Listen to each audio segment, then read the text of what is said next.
Got a full 30 round magazine in my AR basically. It's about 28 bullets, but yeah, that's close enough. I'm gonna do a mag dump here. Alright, here we go.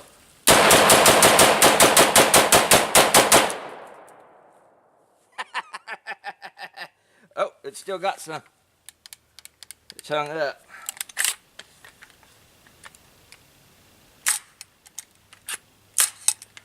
That's my magazine. See? Old magazine. That wasn't the gun.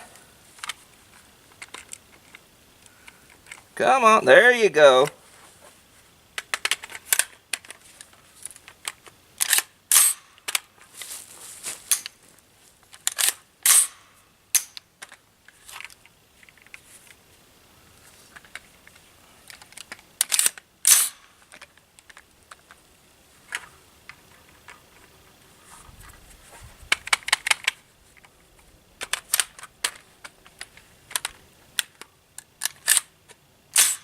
I have to get a better magazine than that one.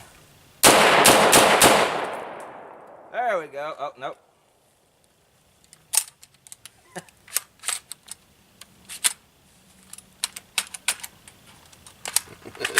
There it goes.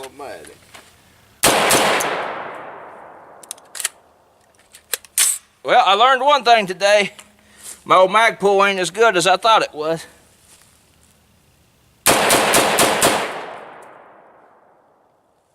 There we go.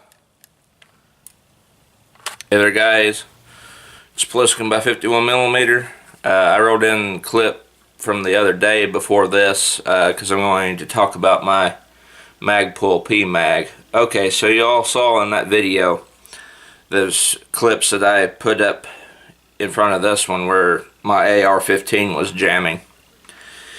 And it was a magazine related issue. My PMag, my 30 rounder that came with my DPMS Oracle.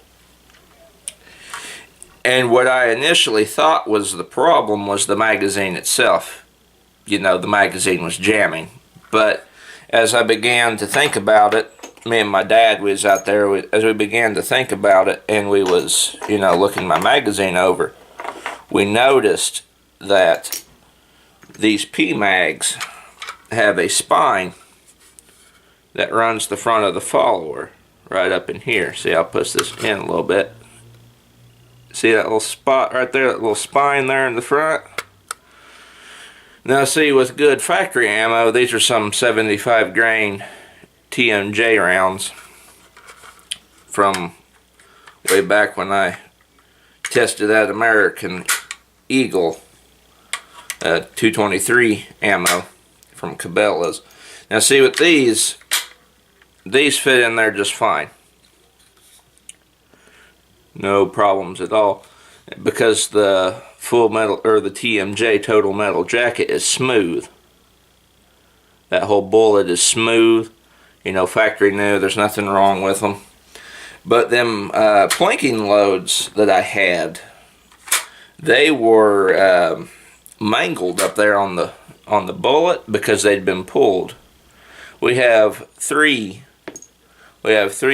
22 caliber, well, 224 caliber rifles in the house.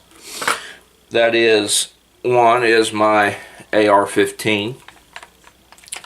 The second is my dad's 223 VSL Remington 700, and the third is the Model 70 Pre-64 220 Swift.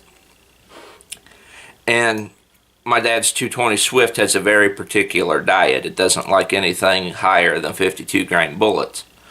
So my dad had a bunch of them hollow point Winchester bullets that were like 55 grain, and he wanted to get rid of them. So, you know, what's the best way to get rid of, you know, junker bullets, you know, junk bullets that you don't need no more? Well, you run them through a semi-auto. And trust me, if I had a semi-auto 243, I would have got rid of those 243 hand loads from my Remington 700 pretty quick. Or, well, not really get rid of them, but burn them up so I could have the brass. So we loaded those mangled 55 grain hollow point bullets into 223 cases for my AR-15. But the thing is, when I did all my function testing and stuff, I did it with this stoner mag, this 10 round AR-15 stoner mag, and it doesn't have that spine up there in the front. See, I'll compare the two here. See the followers? The Magpul has that little dent up here in the follower for that spine that runs the length of the front of the magazine. The stoner doesn't have that. It's completely flat up there. So I did all my shooting with the stoner mag, but I didn't do any of it with the 30 rounder.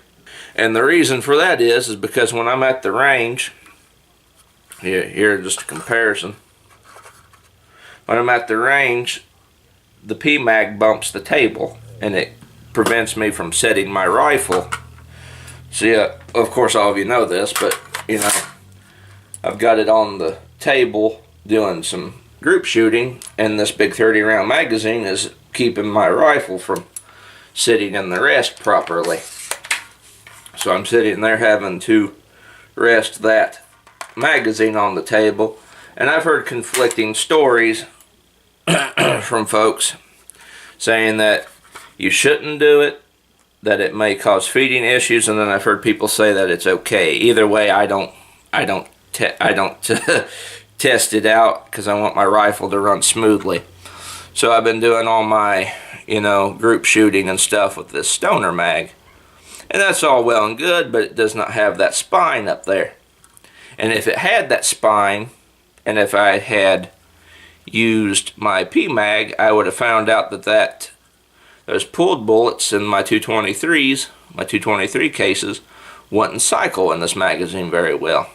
And that's why I was so stumped the other day when I was out shooting my AR at the old cabin. And I thought it was a magazine issue when really it was my, you know, crushed up, mangled bullets not wanting to feed in the mag because the PMags have a spine there. So that's what I discovered. I've run this mag with regular, you know, just factory ammo that isn't mangled here. You know, good bullets, the jacket isn't messed up, and it's functioned fine. So that's why it made me scratch my head as to why this was tearing up. And I wrongly assumed that it was just the magazine, you know, the magazine was what was tearing up, when in reality it was my, you know, those pulled bullets preventing that follower from functioning the way it was supposed to. So I learned that when I'm using pulled bullets, hopefully we don't have any more that are that badly mangled. My dad had a hard time getting them out of those 220 Swift cases. But when I use pulled mangled bullets, I'm going to use this magazine here from now on. And hopefully as time goes and I get more plinking, able to load more plinking bullets, they'll be in perfect condition and I can do as many mag dumps as I want without having to worry about the reliability of my AR-15 and its magazines. Also goes to show too that most of the problems that occur with your rifle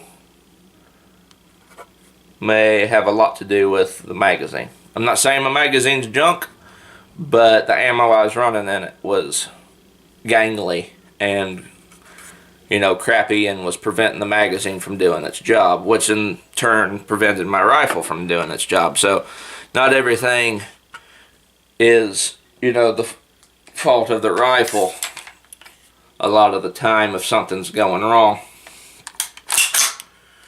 A lot of the times it has to do with your magazine.